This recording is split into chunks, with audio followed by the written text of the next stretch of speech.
STL is brought to you by Rodney and Jen Wallner and the entire Wallner home selling team at Berkshire Hathaway. Call them today at 314-810-SOLD. 314-810-SOLD.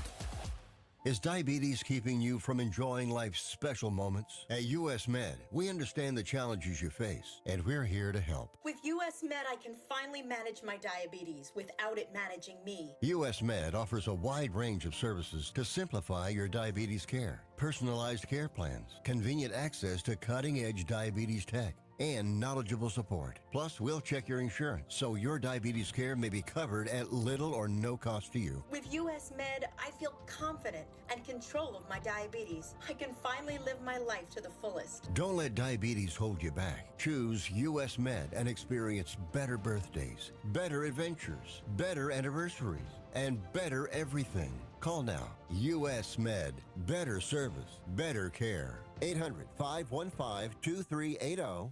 800-515-2380. 800-515-2380. That's 800-515-2380.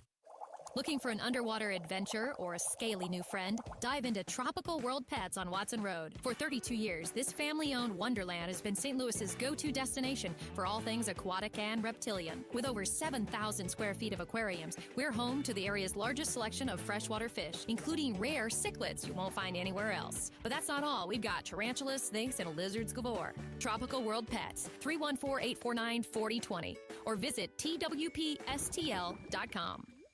Remember those magical moments in Mom's kitchen? The heavenly aroma of fresh baked cookies? At Trolley Stop Bakery in Chesterfield's Forum Shopping Center, our co-op of talented bakers has been perfecting that homemade magic for 4 decades. From the gooeyest cookies in town to custom pies, cobblers, and cakes, everything's made from scratch, just like Mom and Grandma's recipes. Need that perfect corporate gift? We ship our famous cookies nationwide. The Trolley Stop Bakery, 67 Forum Shopping Center, or TrolleyStopBakery.com. Because some traditions are too sweet not to share.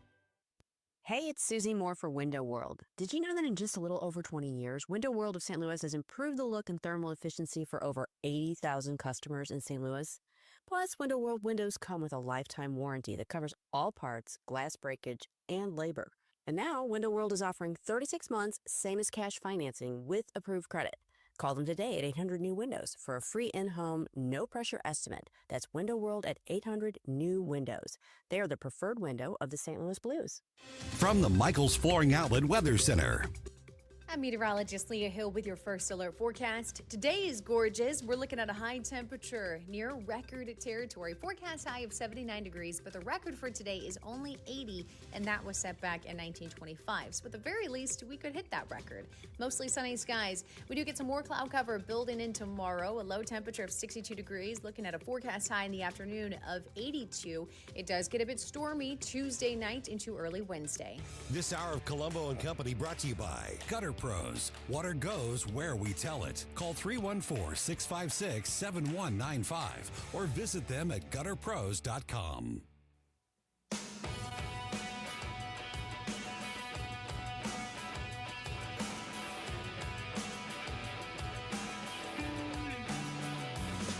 The time to rise has been engaged.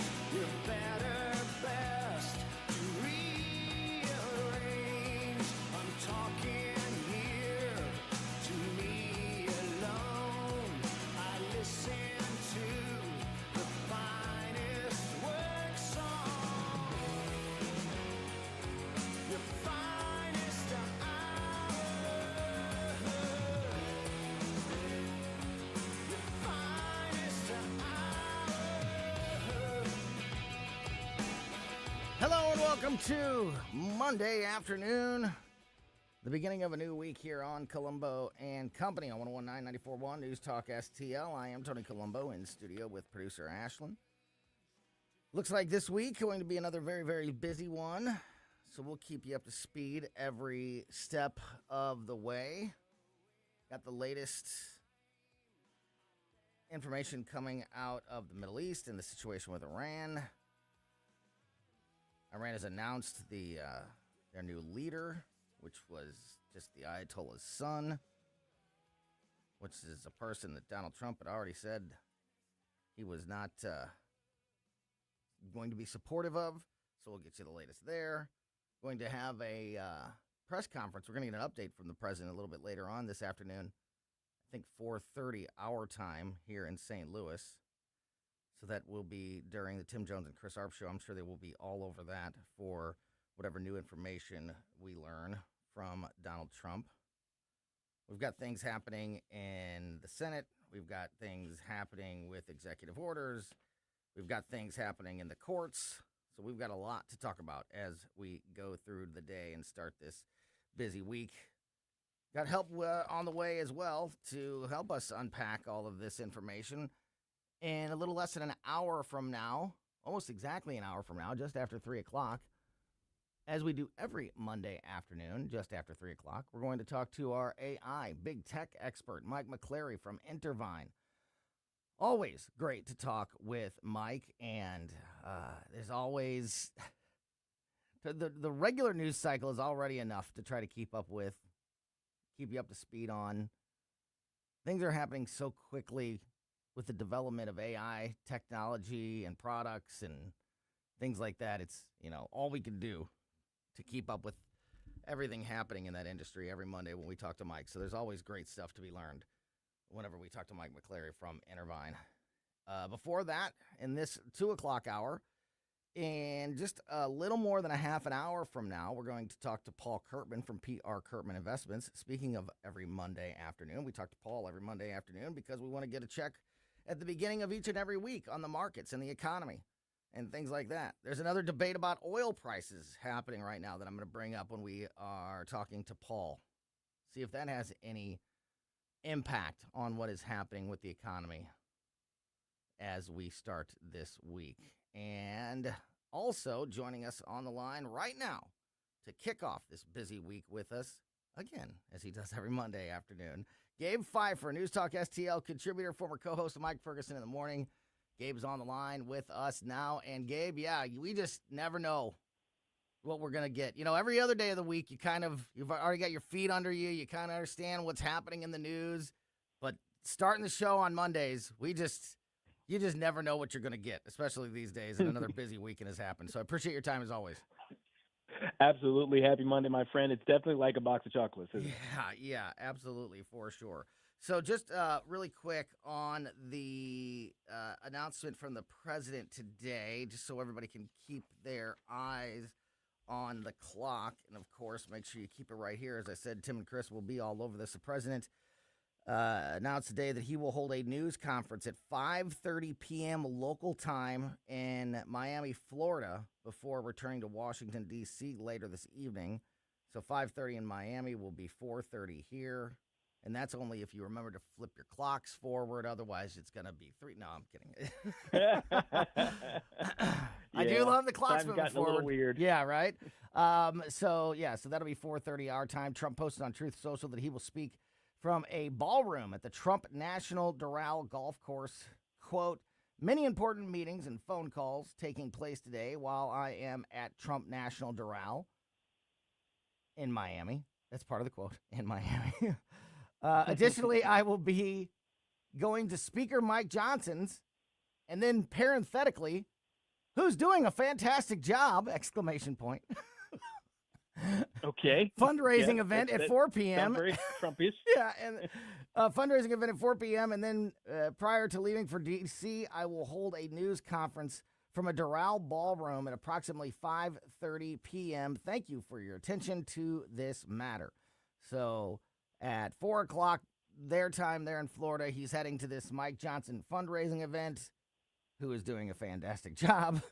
And then after that event, he will be updating the nation on what is happening with Iran and I think some other issues he's going to touch on.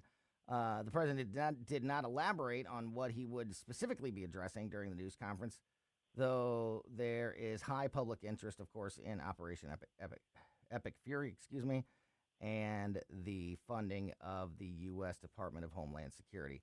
Really? Is there? Is there high public interest in funding the U.S. Department of Homeland Security? Because we're like 3 weeks into that department being shut down, And it's still very difficult to even find a news article on any of the major news outlets regarding this. And if you do find one, it's mostly just, yeah, it's still shut down and neither side is budging. There's not been any real information at all. So let's start with that. Do you think, and it'd be something I definitely talked to Paul Curtman about in a little bit as well, but I mean, I get it. I get that this is a partial shutdown that doesn't directly impact many of us. I have not noticed any difference in my life over the last few weeks with DHS not being funded.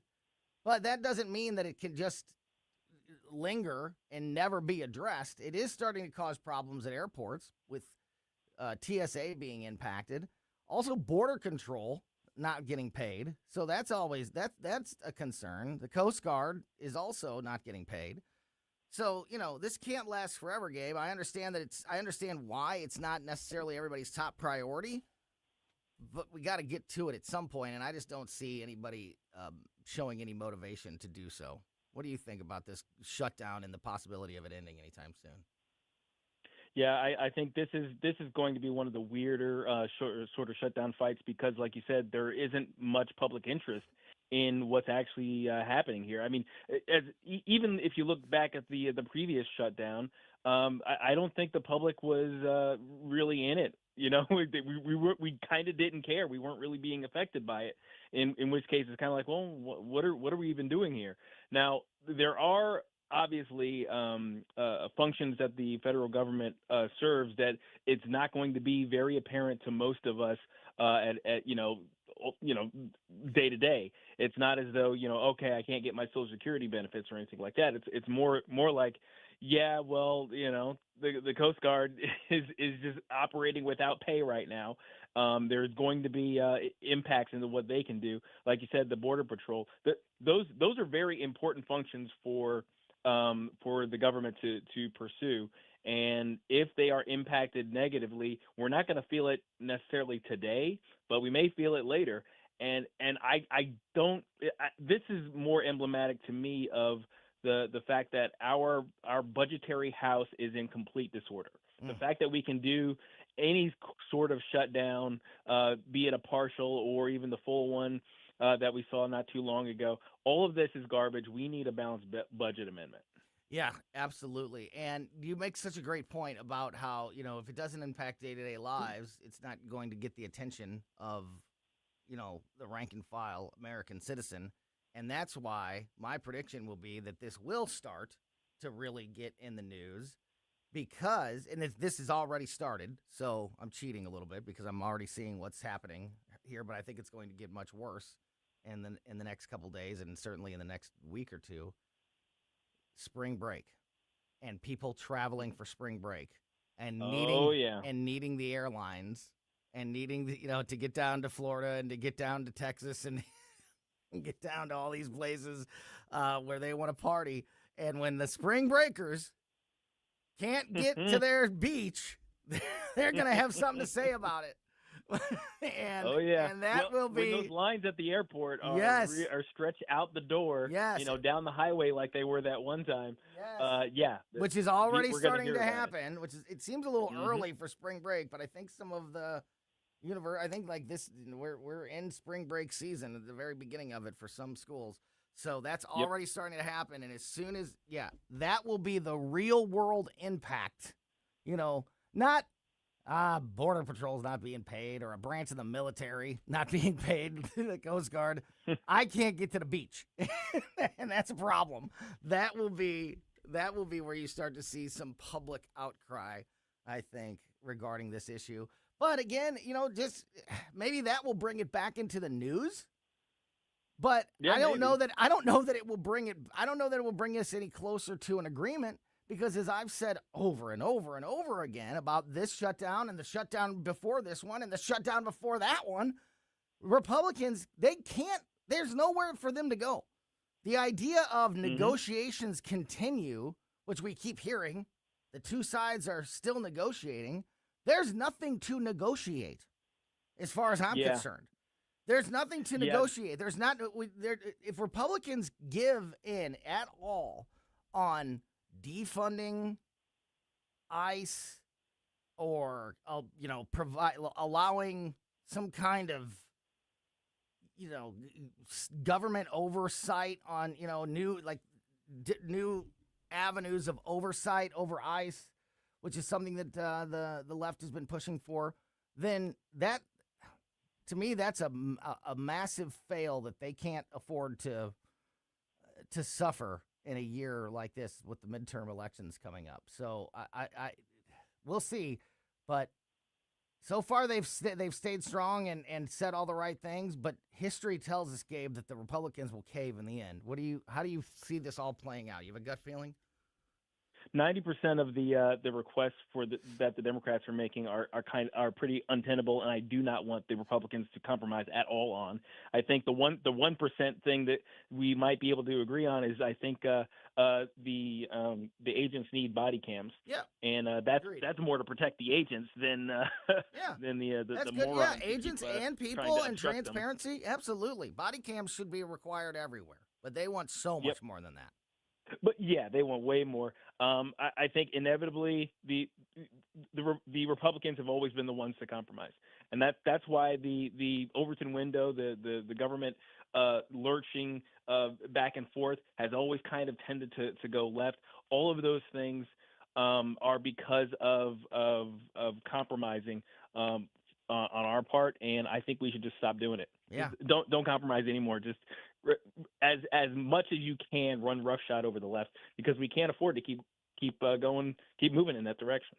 As much as the left would be just aghast at what I'm about to say, it's the truth, and they know it's the truth, but it goes against their message that they are pushing.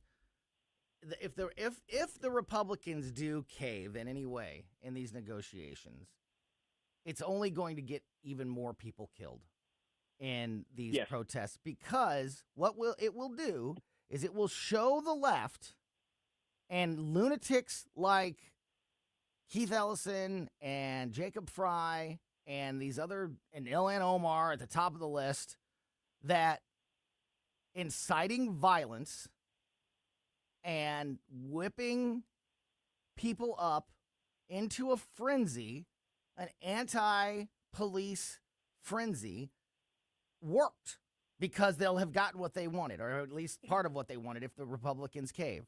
And therefore, they will continue down that strategy.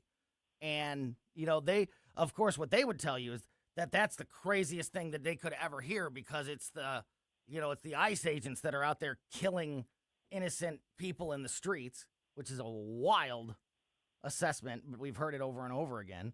But the truth is, since they don't have any real ground to stand on, their only best way of trying to influence the changes that they want in the government, and specifically with ICE, is to create chaos and to get more people hurt, because then they can go on television and say, how many more people have to die before we make changes?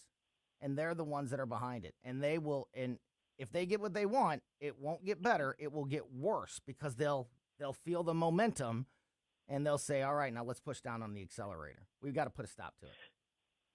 We definitely need to start treating the left like either toddlers or terrorists. You don't negotiate with them. You don't compromise. You don't give in to their tantrums. You don't validate whatever tactic they're using to try to get you to cave to whatever their demands are. You have to treat them with a heavy hand. Essentially, it's like, no, that's not gonna be how it works. It's either you consider what we do with terrorists or what we do with toddlers. One or the other, depending on the situation. I love it. I'm gonna steal that one too. I was gonna say, I as part of this conversation, I steal one of your lines all the time, and I almost always give you credit for it. It is so simple to not be killed by a police officer. But your line that I love, that came from one of our conversations a few weeks ago. When it comes to this issue, it's so easy to not get killed by a police officer.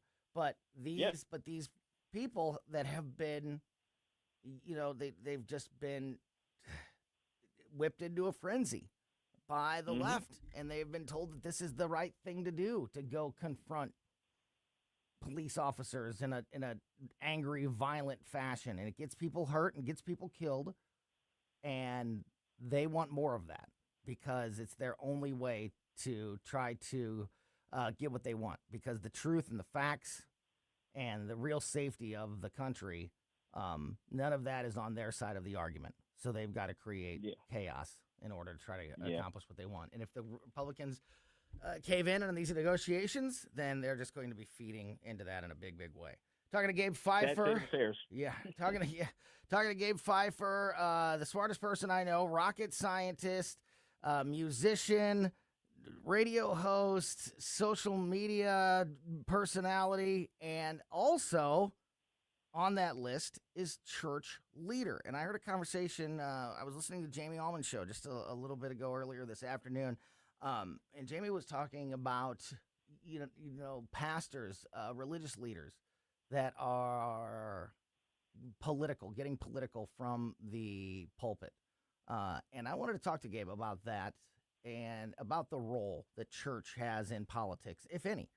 And so we're going to talk to Gabe about that as we continue the conversation with Gabe Phifer next here on Colombo and Company.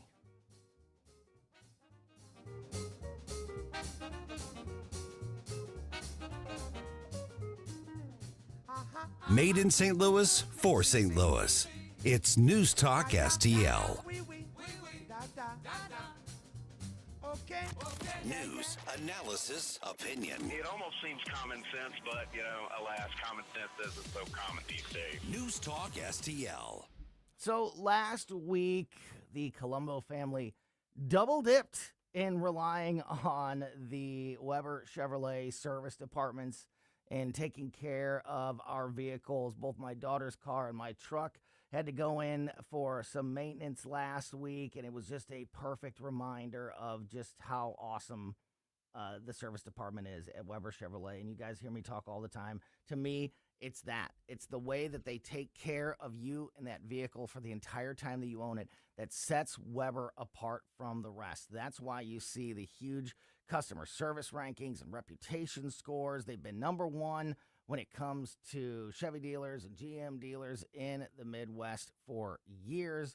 They continue to dominate in those areas, and it is because of that customer service and because of those service departments, I believe, that they remain on top. Of course, nobody's going to give you a better deal on a new vehicle. Nobody's going to give you more on your trade-in. That's for sure. You know, they have 3 locations around town to serve you: Creve Coeur, Missouri, Granite City, and Columbia in Illinois. But, you know, outside of the prices, it's the service department, to me, that really sets Weber apart from the rest. That's why they've been in St. Louis for nearly 125 years. Just absolutely insane how long they have been a part of the St. Louis community. So if you are looking for a new vehicle, check out what's happening at all 3 Weber Chevrolet dealerships right now by going to WeberChevrolet.com. Hi, it's Ken Williams, and my favorite Capriati sandwich is the Cap Pastrami. You've got hot pastrami, melty Swiss cheese, crunchy coleslaw, and zesty Russian dressing. What else do you need? I love Capriati's, and you will too. On Manchester at McKnight in Rock Hill. Hey, Jamie Allman here for my favorite go-to store for seafood, gourmet goodness, and tons of wine. It's Stars, 1135 South Big Bend. A huge selection of seafood flown in from the coast. Lemon sole, halibut, Maryland lump crab, Gulf shrimp, and you gotta try the trout dip. Plus, imported and domestic hand-cut cheeses, lots of hand-picked wines at great prices, hard-to-find gourmet foods, and fresh roasted coffee using only the best quality beans. Stars, 1135 South Big Bend, just off of Highway 40. On the next, Larry Connors, USA. The story behind the story. The Hells Angels. Get ready for a ride. Larry Connors, USA. Now, weeknights 6 until 8 on News Talk STL. This hour of Colombo and Company brought to you by Gutter Pros. Water goes where we tell it. Call 314-656-7195 or visit them at gutterpros.com.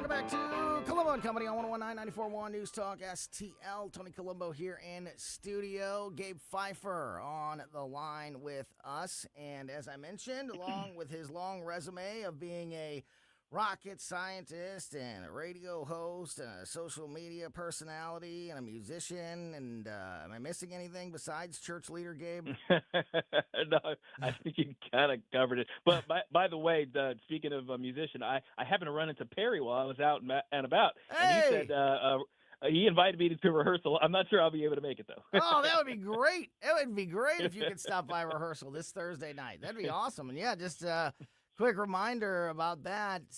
My band with Perry Woods and Katie Fitzpatrick, of course, playing on March 20th at the Mill in Granite City. Very cool. Fairly new venue out there in Granite City. We are opening up for Somebody Love, the Queen Tribute Band. Tickets are going really fast, actually. And there's kind of various seating around the club. So if you want to make sure you get seats and you get seats where you want them, I recommend you go to the website, themill.events, themill.events, ASAP, and reserve your tickets so you make sure you get the spot that you want. And yeah, it's my band, Tony Colombo and the North County Sound Machine, Perry Woods and Katie Fitzpatrick, opening up for Somebody to Love, the Queen Tribute, led by Jason Nelson, of course. And speaking of that, also on Thursday afternoon during the show, those guys are going to be in studio with me. So we're going to get some live Queen music from Somebody to Love on the show on Thursday afternoon. So make sure you tune in for that. Yeah, and then join us out there on March 20th, Friday, March 20th at the Mill, themill.events. Get your tickets, get more information there now. And yeah, please come to rehearsal if you get a chance. I'd love to just hang out. So Gabe also is a leader in his church, our church. And so I thought, this would be a perfect conversation. I heard Jamie talking about this earlier this afternoon, and I immediately made a note to myself that this is a great conversation to have with Gabe. And I think you and I have touched on this issue a couple times over the years. A little bit. But it always crops up, especially when there's, when religion is at the heart or plays a role in some of these issues around the world. And of course, that is definitely, in the conversation when it comes to the conflict with Iran. And I just wanted to get your thoughts on, because I hear stories from people that I know who in various Christian religions, whether it be non-denominational or Catholics or, whatever it may be. So I just say that because it doesn't seem to really matter what flavor of Christian you are. It just seems to matter more like the personality of the minister or the pastor that kind of creates these stories. That I hear from some, that their pastors will are very political. They talk, a lot about what's happening in the news, and others that just that never bring, current events up really at all. And of course, we had the situation in Minnesota where that whole thing was allegedly about the pastor of that church, having some sort of political ties that these protesters didn't like. I don't know if that's true or not, but that was the story there. It just makes me wonder, what is the church's role in politics? Should political beliefs and news stories play a role in a weekly sermon, a weekly message from your religious leaders, Gabe? Where do you fall on that issue? Well, one of the things that I like to say, especially when I was teaching Sunday school, was that humans are really good at extremes, even though the Bible calls us to moderation. So what usually ends up happening is it's kind of like you kind of set it up. Either you've got your pastors who are strictly no politics from the pulpit, and they'll dance around it as much as they can. And then, of course, you have the pastors who have full-throated endorsements of particular candidates and particular bills from the pulpit. And it seems like those are the only two types of churches you're going to hear about. But I think the church's role is actually more important than politics, and obviously, and because if you consider the flow of how we get to politics, it starts with religion. I've discussed how there's a pathway. There's religion, culture, and then politics, and things flow in that direction. Religion being your deeply held personal beliefs, the way you relate to the world, the universe, and whatever higher power that you associate with, and that determines how you think about the issues of dealing with other people in a society. And of course, culture is where those things come to be expressed in a large group. Generally speaking, whatever group you find yourself in, you're going to find that common denominator of how you think we should be required to treat each other or held to account for things you shouldn't do, and those are the cultural norms that eventually get turned into laws through politics. It eventually gets expressed in policy. So that's the typical pathway. Now we've seen it kind of feedback. Sometimes the culture will influence the way people deal with their religion, or the politics will influence the way people view certain ideas. But generally speaking, that's the way it flows. So the church's role is to obviously influence the way you have a personal understanding of your place in the world and relative to God and your fellow man. And in the Christian church, there's a lot of discussion about that, how we're supposed to treat one another, how we're supposed to look at things, and what God thinks about all these things, and therefore what we should think about all of these things. Because if the whole point of the sanctification of the individual is to align our minds with the mind of God, then it requires that we understand God's mind as expressed in his definitive word, which is the Holy Bible. So it's the pastor's job to talk about those things in a way that people understand, and sometimes that's going to step on some political toes. And other times it also requires that you step back and not tell everybody and micromanage what they're checking off in a ballot. I think that was a really good way to explain this, and kind of the perspective of maybe the church and leaders within the church, and at least the way that they should look at it, because I agree with that completely. For me, there's a weird line that's kind of hard to describe, but I know when you've crossed it. Right. And so, like, I would understand if there was a big debate or bill happening locally where my church is at, or nationally, so it's impacting everyone across the country, that regarded something like an issue like abortion. And a pastor would talk about, the importance of pro-life and defending.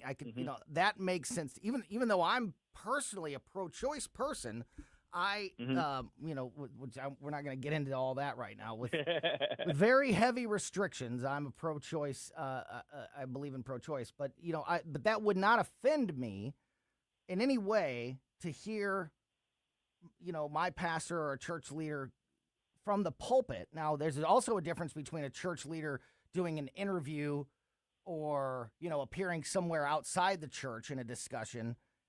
If they want to, want to share a little bit more of their personal opinions, that's a different story. But when we're talking about, a sermon of some kind, or, being, talking to the congregation from the pulpit, that's the different story. And that's what I'm talking about now. So to hear them say, talk about something like a pro-life issue, I would understand and I'm okay with.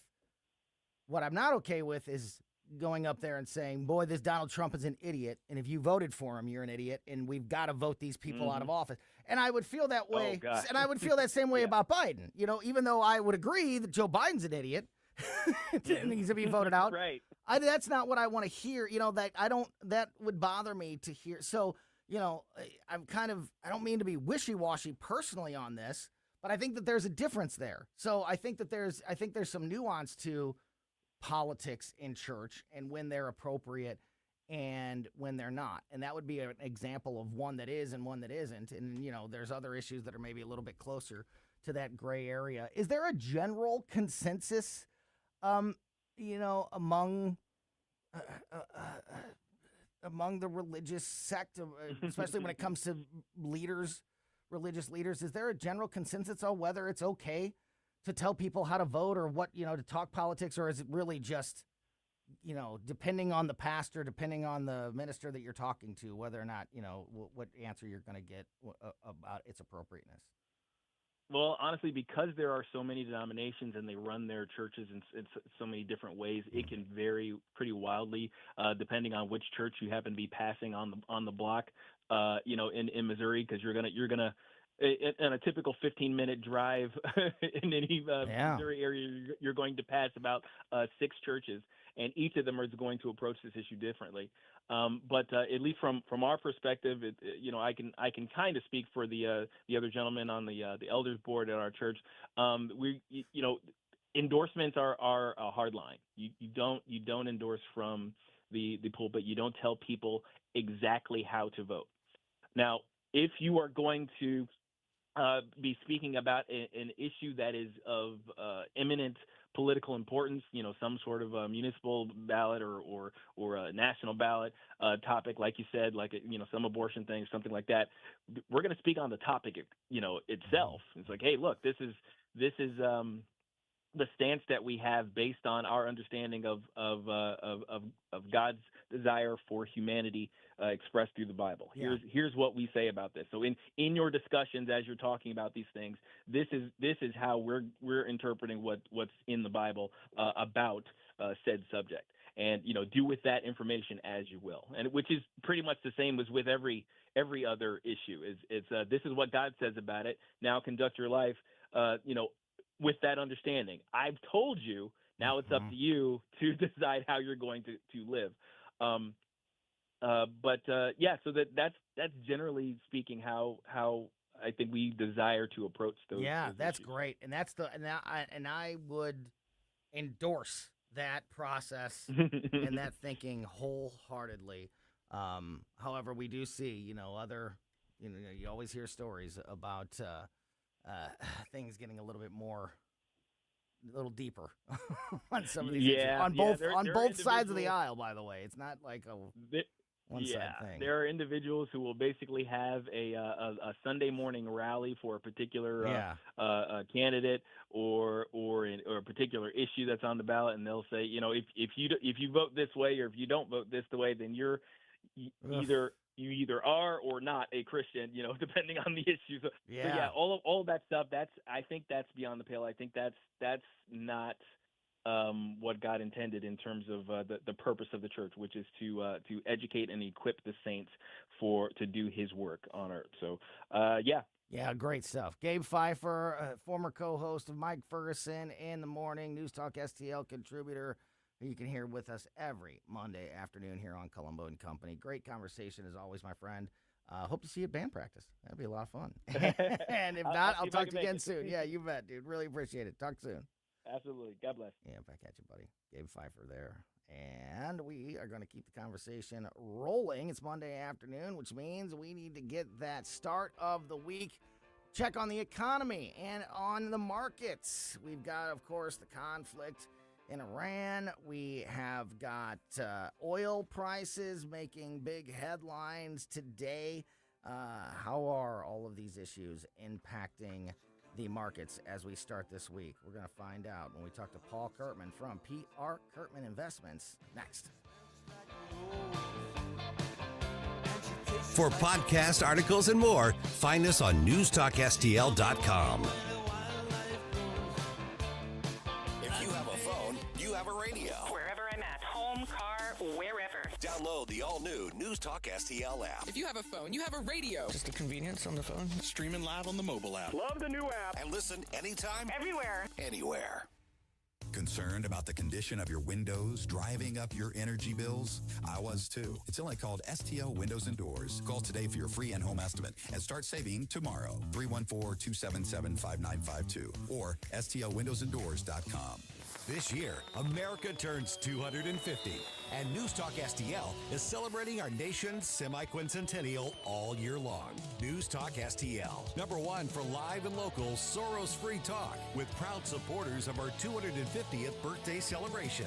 Freddy's Market, Iron Bear Customs, and STL Windows and Doors. 250 years strong, and we're just getting started.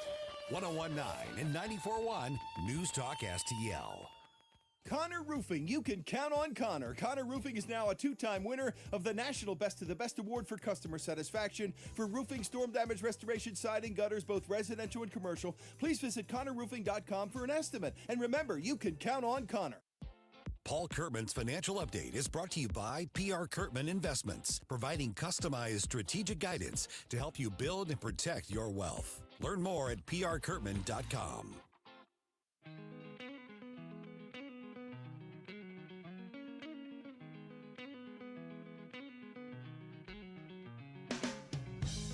Welcome back to, Colombo and Company on 101.9 94.1 News Talk STL.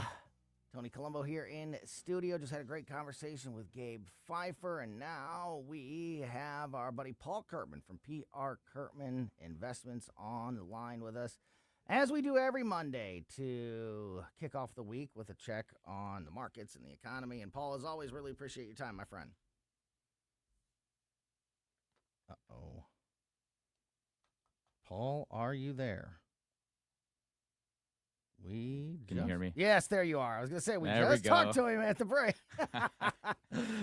How are you? Yeah, I'm doing good. I'm doing good. It's an exciting time to be talking about the markets just because of everything going on. There's just so much news about the markets. Even today, Tony, the S&P 500 was poised to open like 3% below its closing price on Friday because over the weekend, the markets in Asia just completely fell apart. Like the floor fell out from underneath them. But today, the S&P 500, from its lowest point today to where it is right now, has made a positive 2.3% swing. Like it's gone up 2.28% since its lowest point today. So there is so much volatility in the market. And even though that's a good swing, you think oh, wow, 2.28% up. Listen, because of what's going on in the world right now, because of what's going on with the Federal Reserve, because of what's going on in technology and AI, we could see that just as easily reverse and be down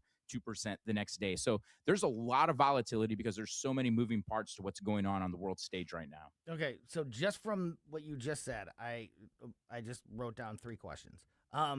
Let's take them one at a time.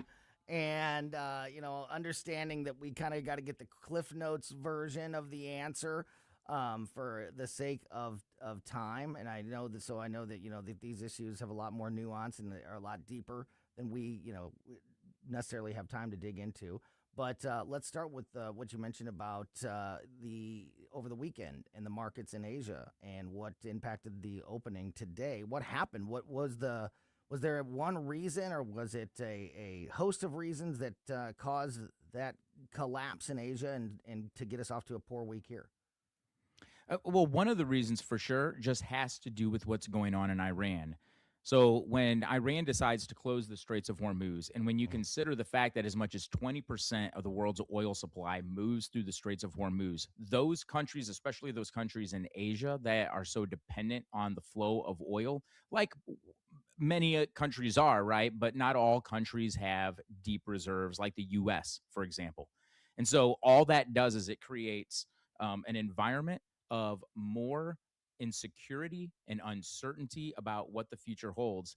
And sometimes the markets will just begin to panic sell. We actually saw this happen in Asia a couple years ago when the markets began to tumble, and it was just kind of a quick chain reaction. The U.S. quickly felt a little dimple of that, but then we recovered because we realized this doesn't have a whole lot to do with us.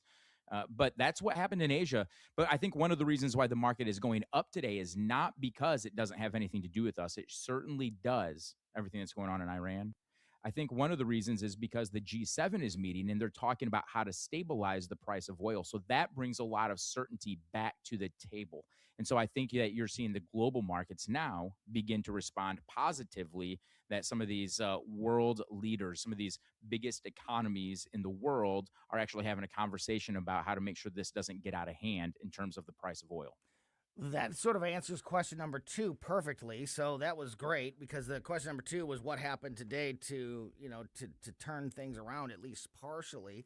And then you mentioned, and this really, perks my ears anytime you or anybody else brings up AI and the AI influence, especially on Mondays, because right after we talk to Paul, we're going to talk to Mike McClary from Intervine, our AI expert here on the show.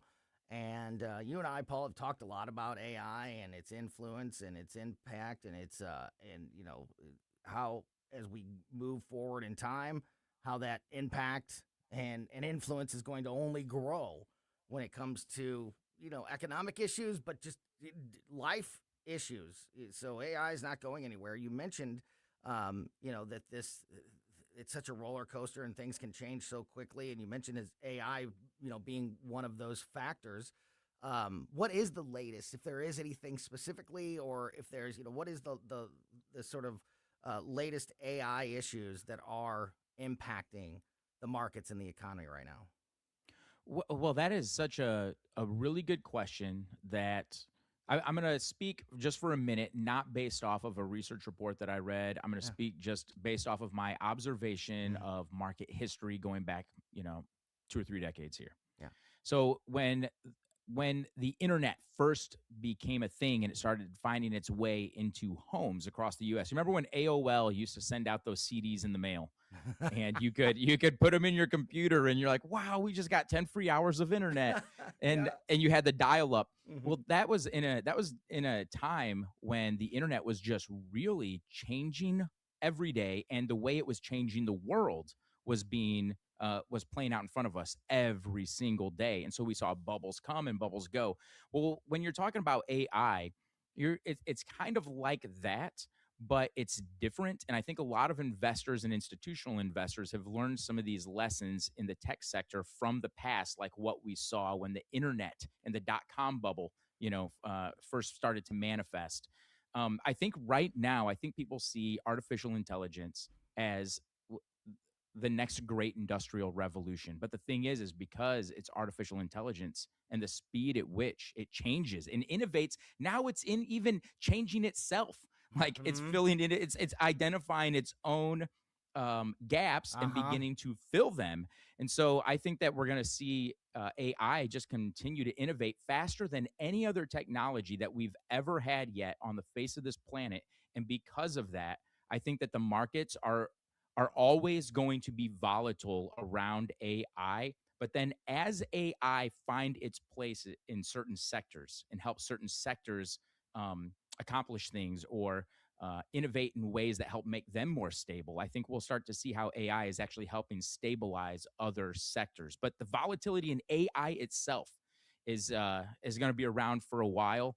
And I think that, like I said, I think we're just scratching the surface of this next industrial revolution-esque technology. Yeah, I'm so glad you bring up that industrial part of the AI growth, because that's something that we do talk to Mike about a lot. And when I think when we say AI, or we bring up the fact that we're going to talk about AI, I think that everybody assumes, and I would too, and I do when I hear somebody else say it, that we're going to be talking about, AI videos and AI technology and the latest new software that makes, these videos that look exactly like, real life and whatever it may be.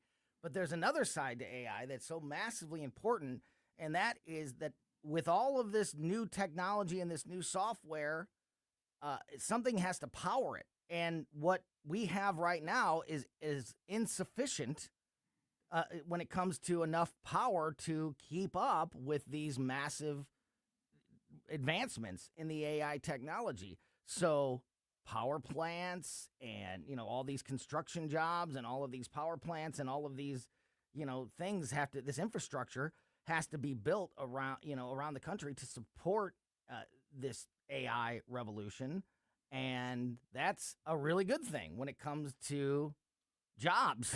And, some issues that are, there's certainly plenty of negative. Don't get me wrong. I am, I've never been accused of being an optimist on basically any issue. But there are some very positive things that come along with the growth of AI that I don't think get talked about enough. And there will be a lot of building, a lot of infrastructure that has to be put into place to facilitate AI. And that's going to be a major boon, I think, in some areas. I was just having this conversation with somebody in St. Charles maybe about 2 weeks ago. And the whole point of investing, just on a general way to look at it, right? What you would like to do, we hear the sayings, buy low, sell high. One of the other sayings that you'll often hear different famous investors say is, you want to find out where the money's about to go, and you want to get there first. And so when you look at AI and what that's going to turn into, we've already seen President Trump talked about this in his State of the Union address, the data centers and all the power that they're going to need, and how they have legislation right now in Washington, D.C. Like, people can listen to that and get a clue for just how big this is and how it's going to change the world. And I would even say it's going to change the landscape, because to your point, they are going to have to build buildings. It is going to require a lot of data centers. So the conversation that I had with a client the other day was centered around, well, what does this look like for my portfolio? Like, we see the world changing. How does my portfolio change to stay relevant with a world that's in a state of growth right now? And these are important questions, like that you can actually, as any retail investor, anybody with an IRA can be having these types of questions, these types of conversations, because it could have a direct impact on the way they structure the investments that they have in their portfolio. Talking to Paul Curtman from PR Curtman Investments. Only a few minutes left here, Paul, but I wanted to touch on this. You talked about oil prices. I mentioned that there's, the oil price issue is in the headlines today. I had to do a double take when I read this headline. Top Senate Democrat wants President Trump to tap the nation's oil stockpile as fuel prices skyrocket. Chuck Schumer called on Trump to unleash reserve barrels of oil from America's Strategic Petroleum Reserve as oil prices spike during the conflict in the Middle East. Schumer argued in a statement that the reserve, quote, exists for moments exactly like this, where he and other Democrats have shot down this exact idea time after time in the past. So crazy to hear that coming from the Democrats, and I certainly agree. Well, we have, like I said, just about 2 minutes left here, Paul. What is the influence, and what's happening with oil prices when in regards to the markets today? Whatever happens with oil is going to directly affect how people feel about the future. It's kind of like what I said at the very beginning. If oil prices go up and it looks like there's going to be more competition for oil, if it becomes more scarce, then that could signal to people that the outlook for the growth in our economy or the global economy might begin to slow down a little bit. So I'm glad Chuck Schumer's doing this. Maybe he should think about that next time they pass some of their policies that lock us out, and have President Trump renaming things like the Gulf of America, right? Hopefully we don't have to name everything, after America. I'd be okay with that. But that's what happens. Policy has consequences. Yeah, absolutely. And you think in any way, I mean, just from not only your financial background, but your political background and everything else, can we just switch to can we rely on ourselves a little bit more than the Middle East? And how much would that help in a situation like what we're experiencing today? It would certainly help us out a lot. And I think it would do a lot of good for our economy, for at least people to know that the U.S., we have our oil, we can tap our reserves, we can drill, and certainly America would be in a much stronger position, considering our other global position right now as one of the leaders in this war against Iran. Paul Curtman from PR Curtman Investments. If you are looking to get on the right path financially, or have somebody that you can trust to talk to about your financial future and the path that you are on financially, personally, with your family, contact Paul and his team at PR Curtman Investments. Paul, as always, really appreciate your time, my friend. Have a great rest of your day. Thanks, Tony. You bet. All right, great stuff there. And we are going to continue this conversation specifically about AI and big tech because our AI and big tech expert, Mike McClary from Intervine.com, joins us next. You can feel the Clydesdales circling the field. Hear the stands come alive. Smell the hot dogs, the popcorn, and cold beer in the air. See the crowd rise as the first pitch hits the glove. And just like that, a new season begins. The countdown is on until opening day, and tickets start at just $49. Don't miss St. Louis's favorite holiday. Get your tickets at cardinals.com/opening day. Cardinals single-game tickets are now on sale for the 2026 season. The schedule delivers big-time matchups, including weekend series against the Cubs and Dodgers, and visits from the Boston Red Sox. Add in a promotions calendar stacked with fan favorites like all-new giveaways, a Hawaiian short and shirt set, golf-inspired hat, dark mode jersey, and a whole lot more. It's Busch Stadium at its best all season long.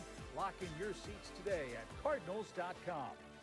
Rhino Shield is engineered to outlast paint by a lot, backed with our 25-year transferable warranty. Paint a house, shield a home. We do brick, block, stucco, asbestos, steel, aluminum, cedar, and more. We are the only coating company selected by Disney, This Old House, and 3 times on HGTV's Curb Appeal, where all 3 episodes concentrate on unpainted brick. If you maintain or own a business with a tired-looking building, you owe it to yourself to look at Rhino Shield and our beautifully durable color schemes. Evaluations are free. We're making buildings pop and be noticed again, from Champaign to the Lake of the Ozarks, exceeding expectations every day with our products, people, and performance. Now is the time to call 877-25-RHINO, 877-25-RHINO, or go to 877-25rhino.com and see how honest and transparent we really are. Tell them, ladies. Don't paint, don't Rhino, go Rhino Shield. Never paint your house again. Rhino Shield. KLGY HD3 Clayton, K270BW Bellefonte, KNBS Bowling Green. This is News Talk STL at 1019, 94.1, and always streaming at newstalkstl.com. Breaking news at Town Hall. I'm Bob Agnew in Washington. President Trump is not interested in making a deal with Iran. The president said the U.S. has no plans to negotiate with Iran's remaining leadership. We're not looking to settle. They'd like to settle. We're not looking to settle. Earlier, the president declared that he would not accept anything less than unconditional surrender. The Iranian president responded by saying the U.S. demand for surrender is a dream that they should take to their grave, and he threatened more strikes on American targets in the Middle East. Greg Clugston, Washington. Secretary of State Marco Rubio says the U.S. and Israel are making great progress knocking out Iran's ability to terrorize the region. This is a terrorist government. This is a terroristic regime. And we are seeing them conduct terrorism using nation-state elements, using weapons like missiles and one-way attack drones. And the objective of this mission is to destroy their ability to continue to do that. And we are well on our way. Correspondent Sam Medic reports from the scene of a death in Israel. The country blames on an Iranian missile. I'm at the site of a missile strike in central Israel. First responders behind me. Now, what they've said is that at least one person has been killed. Several others have been critically injured. And authorities said that this was caused by a cluster munition. And that is Sam Mednick reporting. The U.S. military officials say they've killed 6 men in a strike on an alleged drug smuggling vessel in the Eastern Pacific Ocean. More from correspondent Andrew Stewart. This strike is part of the Trump administration's campaign against alleged traffickers. Sunday's attack brought the death toll to at least 157 people since the Trump administration began targeting those it calls narco-terrorists in small vessels in early September.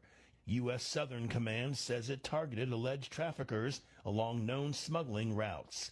However, the military did not provide evidence that the vessel carried drugs. That is Andrew Stewart reporting. More from townhall.com. A Social Security update. 70 million Americans collect Social Security benefits today, and millions more will join soon. Now, a new study finds 70% of Americans don't get the full benefits they deserve. But recipients can use simple strategies to boost Social Security benefits by as much as $188,000 over a lifetime. Social Security expert Michael Allen says it's true and reveals 5 key strategies to increase your benefits. It's all in his free special report. Newsmax calls the report your best guide for bigger Social Security benefits. Whether you're getting benefits or soon will, you need the Social Security report. Get it free. Call 800-999-9690. 800-999-9690. We'll text it to you right away, along with President Trump's act cutting your Social Security taxes. Call now, 800-999-9690. 800-999-9690. Text and data rates may apply. From the Michaels Flooring Outlet Weather Center. I'm meteorologist Leah Hill with your first alert forecast. Today is gorgeous. We're looking at a high temperature near record territory. Forecast high of 79 degrees, but the record for today is only 80, and that was set back in 1925. So at the very least, we could hit that record. Mostly sunny skies. We do get some more cloud cover building in tomorrow. A low temperature of 62 degrees, looking at a forecast high in the afternoon of 82. It does get a bit stormy Tuesday night into early Wednesday. This hour of News Talk STL is brought to you by Stifel, serving investors for over 130 years. Contact your Stifel financial advisor at stifel.com. That's STIFEL.com. Fox News commentary with David Marcus next. Most investments today feel like second jobs. Real estate, you're a landlord. Stocks, you're a day trader. Crypto, you're a full-time researcher. You've got a life to live. Your investment should help you live it. That's why more Americans are choosing gold. Noble Gold has helped thousands protect their future with real physical gold. Visit noblegoldinvestments.com to get your free wealth protection kit. That's noblegoldinvestments.com. Past performance may not be indicative of future results. Investing in precious metals, including gold, involves risks. Consult with your tax attorney or financial professional before making an investment decision.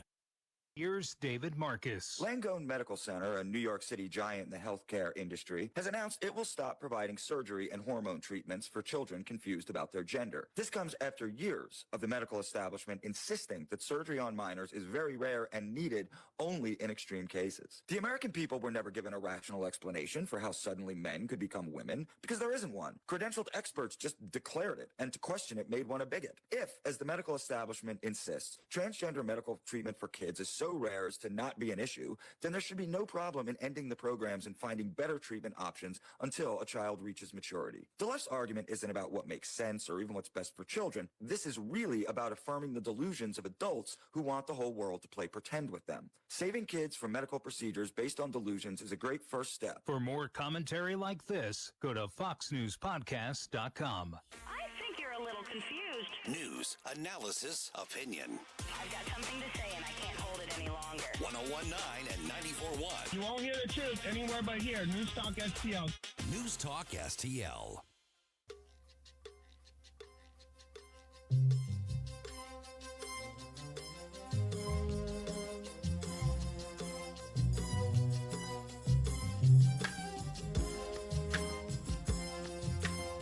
Welcome back to Colombo Company on 101.9 94.1 News Talk STL. What is this? I mean, I know what it is. It's Gangster's Paradise, but what version of it is it? What is it? Stevie Wonder's version of Gangster's Paradise. All right. That's good stuff. Welcome back to Colombo and Company on 101.9 94.1 News Talk STL. I am Tony Colombo in studio with producer Ashlyn, who is picking out fantastic music today. Big thanks to Paul Curtman from PR Curtman Investments for joining us in that last segment. Also talked to Gabe Phifer, News Talk STL contributor, former co-host Mike Ferguson in the morning in that 2 o'clock hour. If you missed any of it, go and check it out on our podcast. Subscribing to Colombo and Company on your favorite podcast platform is the best way to make sure you never miss anything that happens here on the show, including our weekly conversation with Mike McClary from Intervine and Intervine.com, who is on the line with us now, our big tech AI expert. Mike, so much to dig into. As always, appreciate your time as we kick off another week here. I love being in here. Even though it's my wedding anniversary, there's no other place I'd rather be, and I hope she's not listening. Happy anniversary. That's fantastic. Thank you. Yeah. Thank you. To you and Tony. And it's not me. Different Tony. The other Tony. It's exactly with an I. right. With an I, yeah. And no coupons with her name. We're one Tony away from recreating the band Tony. which was a real band that existed in the 80s and 90s. Go look it up. They had a couple of really good songs. So, yeah, a lot to talk about here. I've got my normal list of AI topics that I always have, prepared whenever we talk. But I wanted to start with, I don't know if you had a chance to hear any of that conversation I just had with Paul. We sort of unintentionally made almost that whole segment with Paul about AI. We talk to Paul every week to get a, opening the week, kickoff when it comes to markets and economic news and things like that. And he mentioned how much AI is influencing the markets right now and how that will only continue and will grow. And one of the things that we touched on was an issue that we have discussed here on this segment many times in the past. And that is it's not just, when we talk about AI growth, it's not just the products and the videos and, what AI is capable of the things that first come to mind when somebody brings up AI to you. But there's also so much infrastructure that has to be put into place, enough power to power all of these new products and technology in order for AI to be able to do all the things it's capable of. We need more power than we currently have. So there's going to be massive construction projects and infrastructural changes and developments across the country and across the world in the next few years. There will be a huge thing for jobs and for construction companies and things like that. And I think another major layer when it comes to the entire onion, when we're unpeeling all the things that AI touches in our lives right now. Where are we as far as in that pursuit for providing the more compute, more power for these AI systems to take advantage of? Yeah, we are still woefully behind on that just because it's being met with so much resistance. We need data centers. We need power plants to power those data centers. And you've probably, heard, even in our own area, I think Troy, Illinois, out in St. Charles, as soon as people hear data centers, they're immediately against it. And they have some reasons. Don't get me wrong. It's not like it's not just a knee-jerk reaction because these data centers need power. And without the new guideline that the Trump administration put in, where these data center providers are going to provide their own power, without that, then they would have had a big draw on the power. And if there's a huge draw on power, same demand, more demand, same capacity, rates are going to naturally rise. And so that's really going to help. I hope now that gets pushed through, he brings in the AI companies, they agree to provide their own power. That should reduce some of the pushback we've been seeing. And then they can move on to building these, because we really need to get them build. They've been building, but we are nowhere near where we need to be, Tony. And so we're going to see construction for the next 5-10 years easily on the whole build out for infrastructure, data centers, and power centers that we need to power everything we want to do. And it's going to go fast because these big companies that have invested billions and billions of dollars in their AI development are not going to sit around and wait for that investment to start to pay off.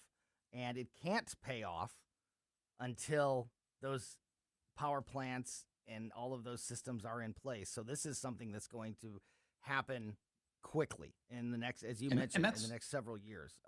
Go ahead. And that's why the markets are so volatile right now, like Paul said. And I was listening, by the way, great segment, loved hearing all that. And because investors, they want to see a solid chance of a return and something fairly soon. There is no soon payoff on AI when it comes into this investment. These are table stakes. You have to have the infrastructure in place before you can build out everything we want to do with it. And that's going to take a few years. And then once you have that, then you start reaping some of the rewards of that. But even at that point, it starts taking time to gain some of that back. So we're talking several years for heavy investment. We're seeing investment at a level we have never in our lifetime even come close to seeing. Companies that are some of the most profitable companies in the world are spending twice what their entire profits are each year just on next year's infrastructure investments. Like they're not just spending their profits, which is kind of crazy, spending all of your profits. They're doubling what they're spending versus what their profits are, because they know how important this is. I look at this as like going to Vegas, and if you're used to playing at $2 blackjack tables, which don't exist anymore, I've looked. But oh no, and let's say you're trying to find a $20, $25 one. This is like $5,000 blackjack tables only. That's kind of like what it takes to get into the game. And so the reward is really, really big, but the risk is really big too. And that's why these markets are so volatile right now. I didn't know you couldn't find the $2 tables anymore. That's a little bit depressing for a guy not that I've tried to look for. So, as I mentioned earlier with Gabe, and I think everybody that listens knows that I am not the most optimistic person in the world when it comes to just about anything. So I live a dark, scared life. But one of the positives when I look for positives in the AI. In the AI story, in the AI development, the idea of it creating and providing so many jobs and so much construction and infrastructure and the smart people that need to, be in these buildings, building these computers and putting up the walls and, digging the holes and like everything, across the board. This is one of the positives for me. So when you say, there's pushback to that part of it, which in what you just described there, the concerns on, if you live in a small town or even, even here, even, in a major city like St. Louis, if you put in a massive data center that's going to be, sucking way more of a percentage of the available power than we're used to, that can be concerning and have a negative impact. So I understand that. Are most of as far as you've seen at least, when it comes to the pushback of building these data centers and these power plants and things like that, is it like, financial issues like that, or potential financial issues like that you described with the power that are leading the way? Or is it still just AI in general and the fear of its capability in handling things that play a role in that pushback? I think what it really is the fear of AI, but I don't think you hear people saying that. Yeah. I think they want to find a different reason to come up. Yeah. It's an excuse. The water. They're worried about the water, which it doesn't pollute water. They're worried about the noise, which yes, there is noise, but it's no more noise than any other type of business that's out there. Then it's the financial strain of having your power bills goes up, or they're going to bring in their own power supplies for these things. So they just keep going down this litany of reasons, when in the end, it is a big fear of the unknown. We have never seen data centers this size. So there is an unknown. We've never seen AI the way that it's hitting our nation and the world. So it is an unknown. Then there's just this big fear of the unknown of AI and what it's going to do. And so I get it. I totally get it. The problem, not the problem, the reality is it's here and we can't go back.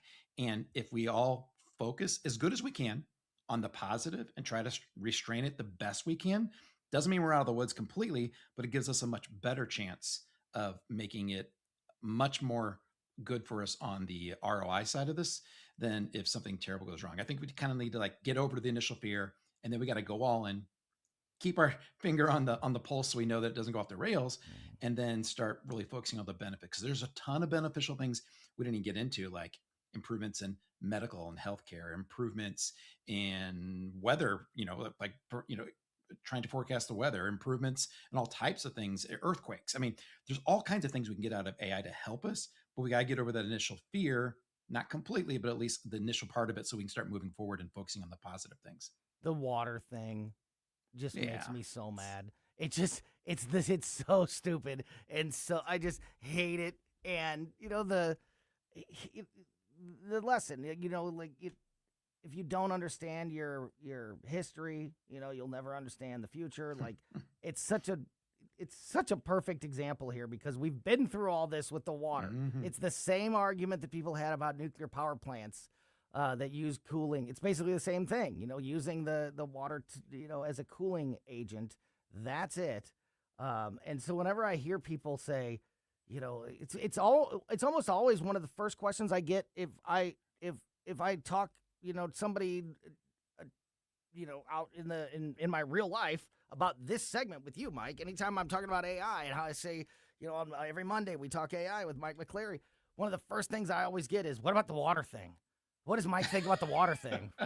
Like, it's just this, like, I thought we put this to bed about the power plants and the water. Like, that's not real. It just drives me. There's not crazy. someone sitting there pouring a pitcher of water over raw uranium and letting it go into the water supply. That's Right. not how cooling works. Right. And I think people think that. Yeah, I think that they do too. And then a TikTok video comes out and it says, for every 30-second AI video, 5 gallons of water are polluted forever and can never be cleaned. It's just like, what is happening here? Yeah, That's they don't not back it real. up. Yeah. They just kind of throw it out there, It's not real, folks. If you see that, it's not real. Just ignore it, please. We've been down this road. Using water to cool things off does not pollute the water forever. And in many cases, It does make it warm. It does so make be it warm. prepared. Yeah, but better fishing. in many cases, like winter fishing next to a power plant, that's fantastic. It's great for the fishing. It's great for the fish, actually. So, yeah, okay. So anyway, just wanted to put that to bed. Well, not to bed. I'm sure we'll bring it up again. I'm talking to Mike McClary from Intervine and Intervine.com, our AI expert here on Colombo and Company. Let's get into some of these AI stories of the day, including headlines I'm seeing all over the place about Anthropic and the company Anthropic suing the Trump administration. Anthropic today made the announcement they are suing the Department of Defense and other federal agencies after the Pentagon announced last week that the AI company would be labeled a threat to national security and its products would be banned from use for defense purposes within the government. Can you shed some light on what this is all about, this conflict between Anthropic and the federal government?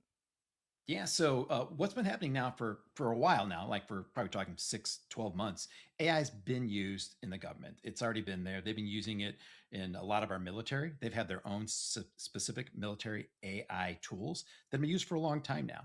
But now with these, what we call frontier models, these models like by OpenAI, Google, Anthropic, the big three that are out there, these models surpass anything we've had in the past. And they're starting to use these AI models in their everyday work. And it came out that during the raid on Venezuela, Anthropic's Claude AI was used to help plan and actually execute that. And that's been reported now by lots of different agencies out there. It's kind of been out there, and it's crazy because it did such a good. I mean, you hear about that. It was probably one of the best performed military operations we've ever heard. And if I were Anthropic, I'd be out there saying like, yeah, we played a role in this. Our AI is that good. We save lives. We help execute this.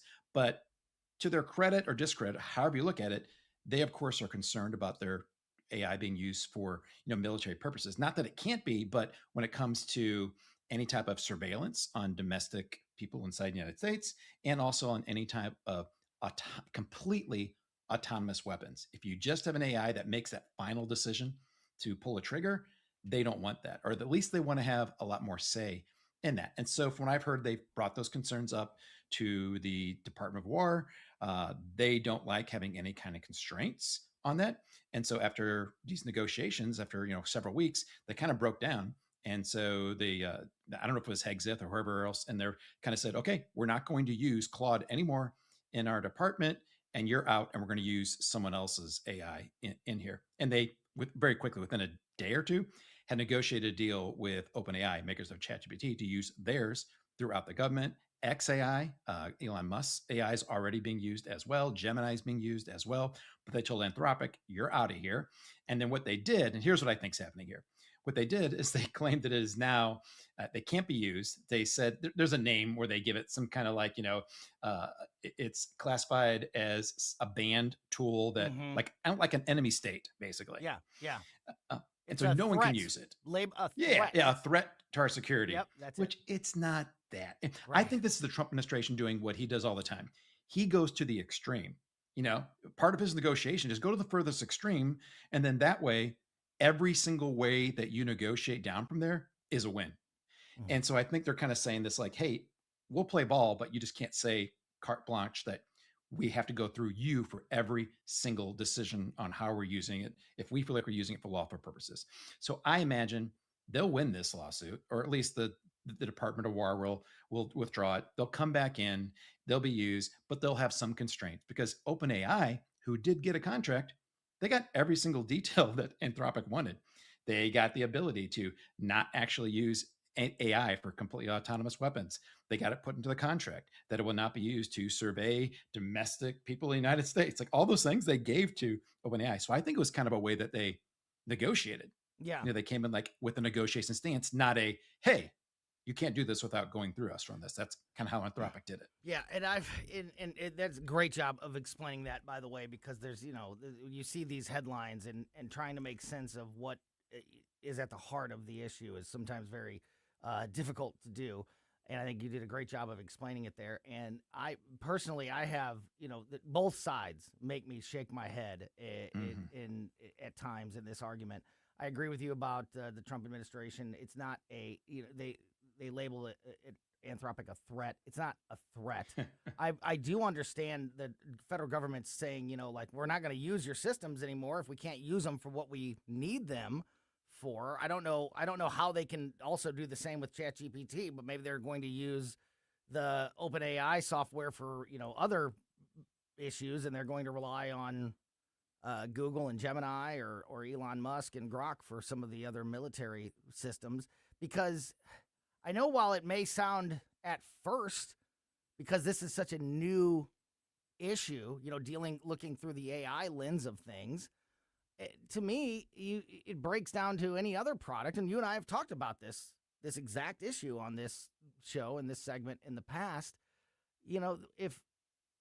What if Ford decided they started looking into people and like, oh, what are you going to use this car for? Oh, we don't want you to use this car for making deliveries anymore, so we're not going to sell you a vehicle because we don't like what you're going to do with our product.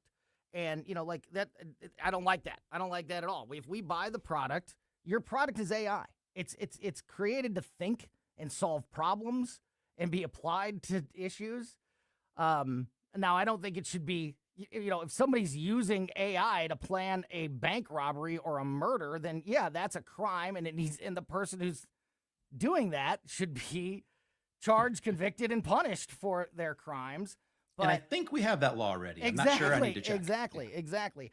And there's also I can't help but be a part of me, somebody who has well documented how the phones and the internet is spying on us at all times, that they take this sanctimonious stand of like, well, we don't want our products used to harm people. Okay. Yeah. Stealing data, we have no problem with that, or some of the other sneaky things that they do. But the military, oh, my goodness.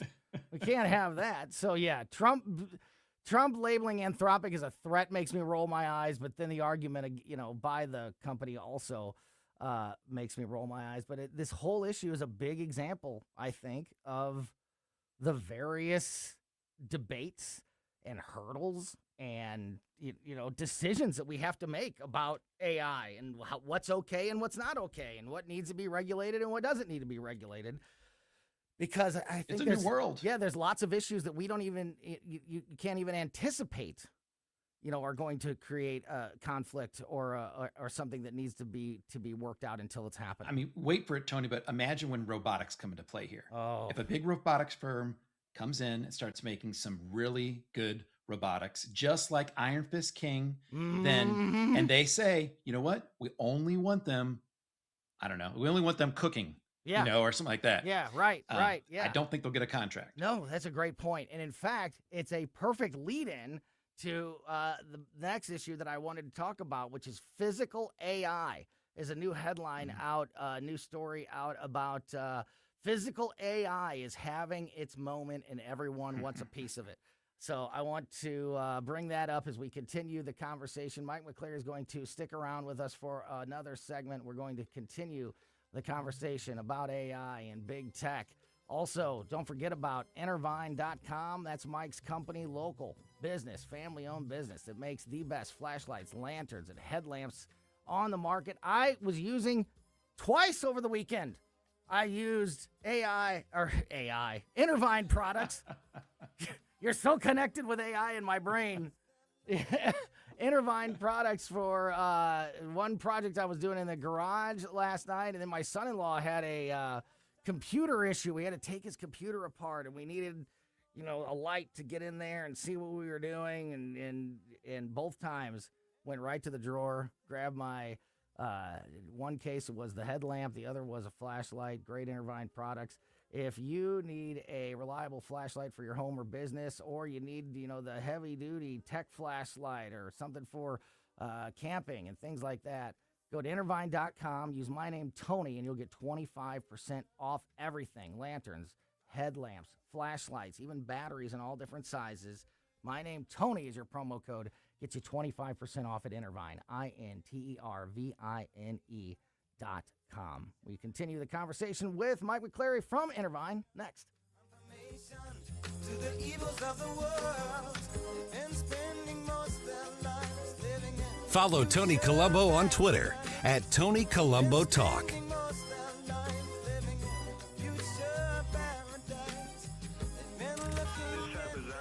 Fantastic. Yes, I listen on my phone. If you have a phone, you have a radio. It is awesome. Download the all-new News Talk STL app and listen anytime, anywhere. We were talking in the 2 o'clock hour with Paul Curtman from PR Curtman Investments, talking about the markets and various things happening. One thing that is happening here as, we're into March and the weather's starting to get better. People are starting to move around, get outside more, and the housing market is starting to pick up. And if you are someone that is thinking about selling your home, there is one team to call in the St. Louis area that stands above the rest, and that, of course, is the Wallner Home Selling Team at Berkshire Hathaway. I know this from personal experience, both directly with me and many friends and family members that have relied on the Wallners to sell their home, and also for me and for my mom recently to purchase a new home on the other side of it all. They are just the best. Rodney and Jen are selling 15 times more homes per year than your typical home seller. They have so many qualified buyers right now that they guarantee to get you an offer. They're licensed in both Missouri and Illinois, so no matter where you are in the St. Louis area, the Wallner Home Selling Team can help you. Of course, our very own Jamie Allman, part of that Wallner Home Selling Team. They are absolutely the best. Nobody has better experience, and nobody, and this is the big one that sets them apart, in my opinion, the work ethic to do right and get the best deal possible for their customers than Rodney and Jen Wallner, the Wallner Home Selling Team. So if you're thinking about selling your home, you need to call the Wallners now. 314-810-SOLD. 314-810-SOLD. 314-810-SOLD for the Wallner Home Selling Team.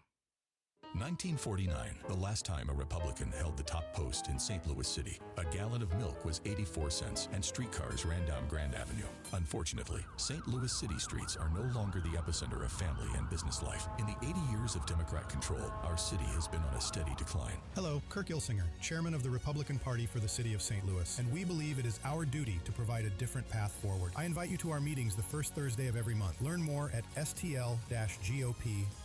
Paid for by St. Louis City Republican PAC. Curtis Farber, Treasurer. This is Larry Connor's commentary on News Talk STL. One of my favorite politicians is, get ready, this is going to surprise most of you, anger many of you. One of my favorite politicians is Democrat campaign strategist James Carville. Wait a minute. I didn't say I like his politics, but I like him because, well, he's from Louisiana.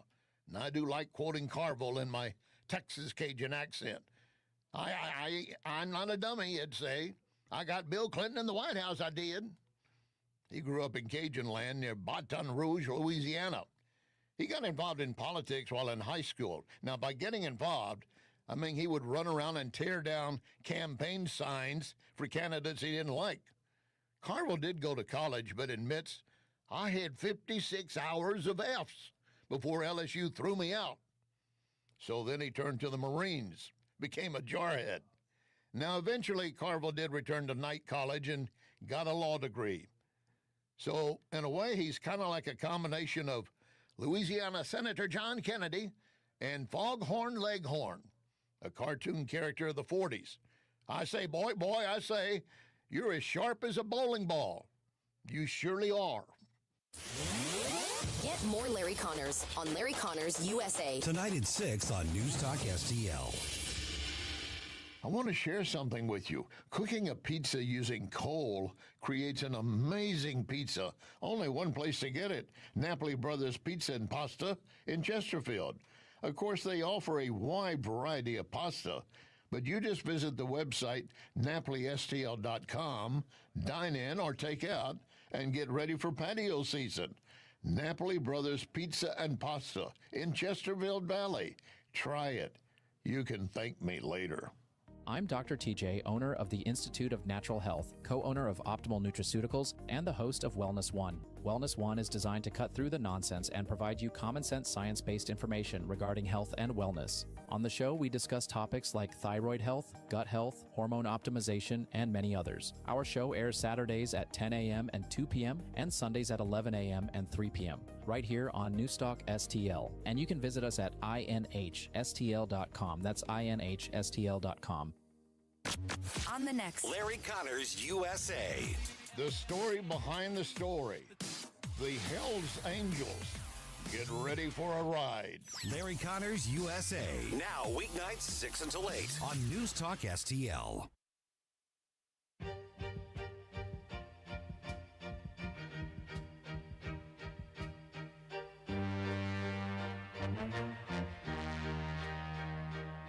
Welcome back to Colombo Company on 101.9 News Talk STL.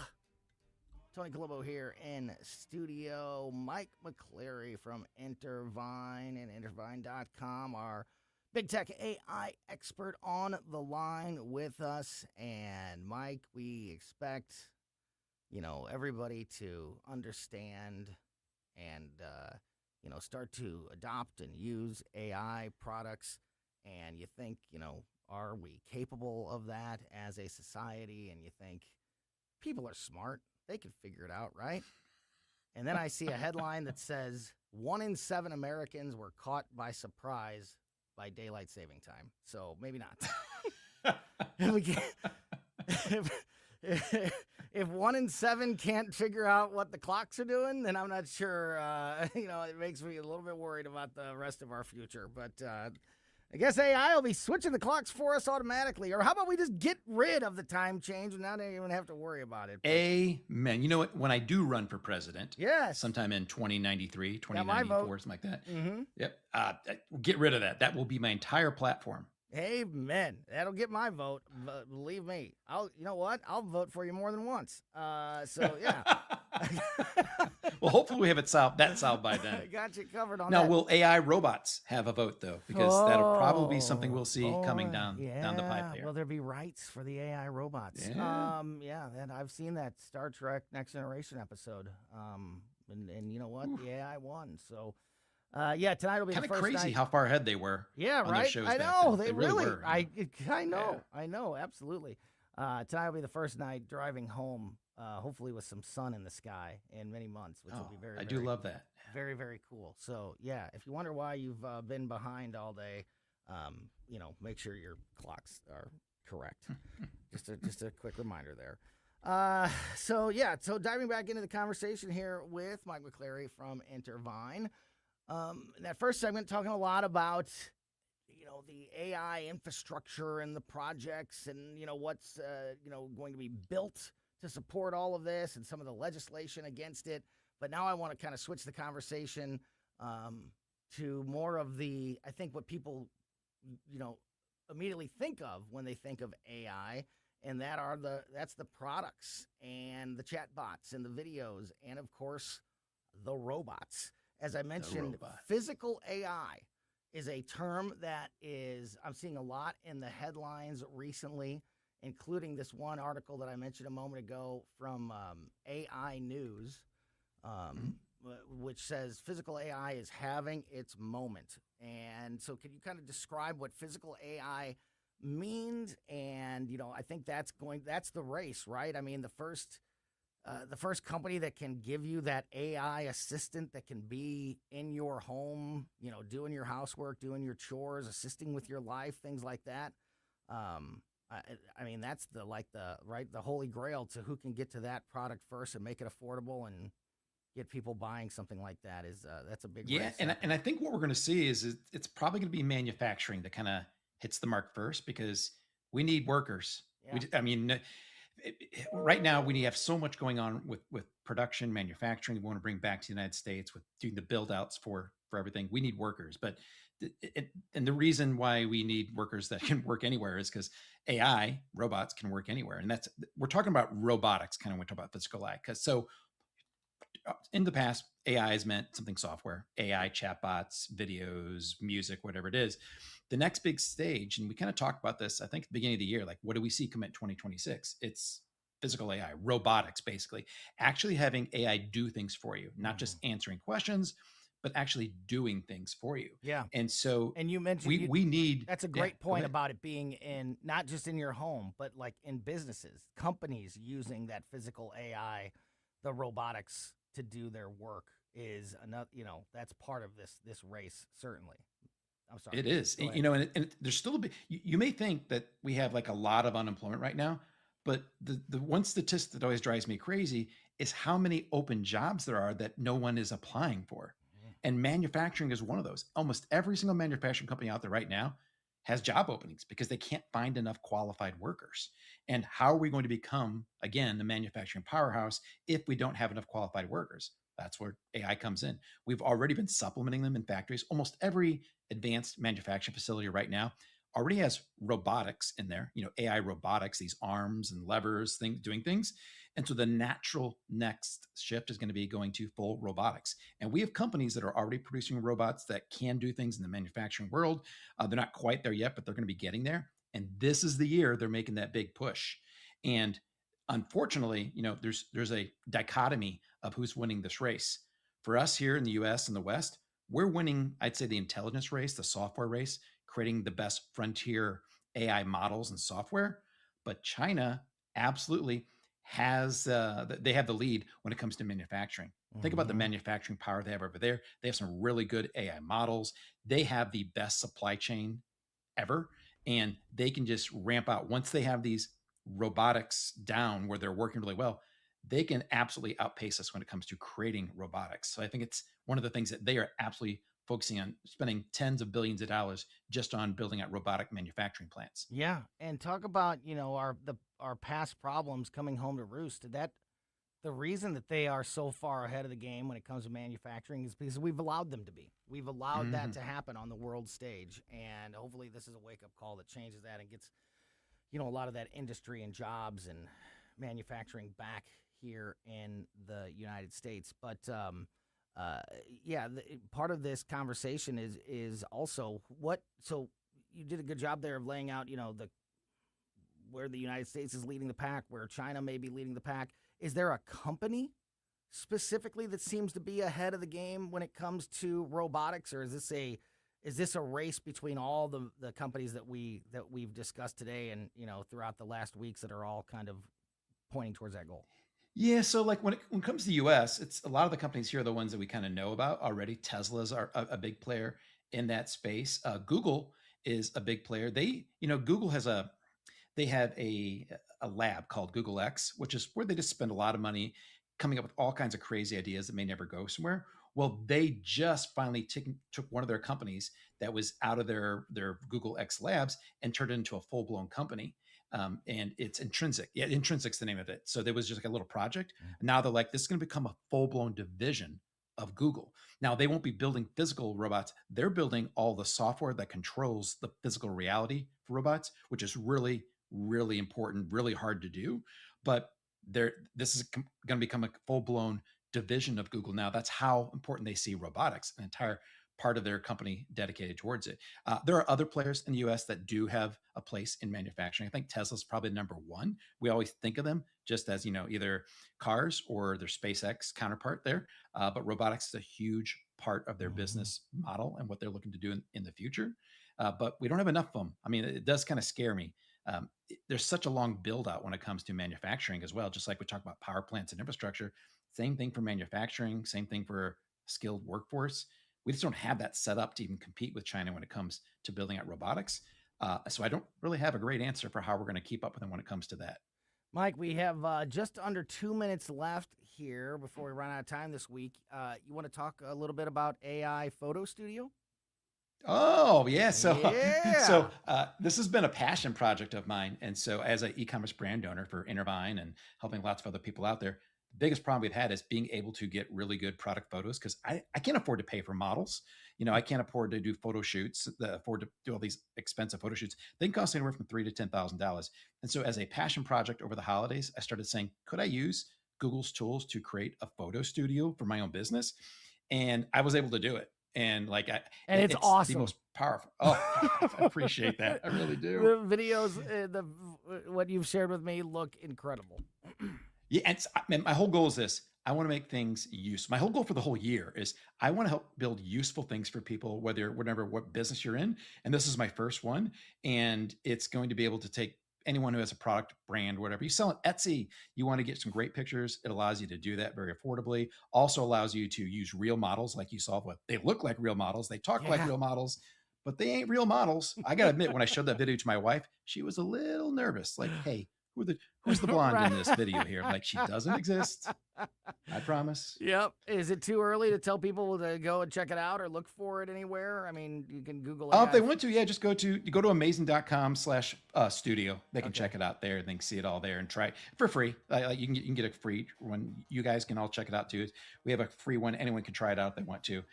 And give me feedback. I just want to make this as useful as possible for anyone out there. That's awesome. Mike McClary from Intervine and amazing.com/studio to learn more about AI Photo Studio. Thanks, Mike. Really appreciate it.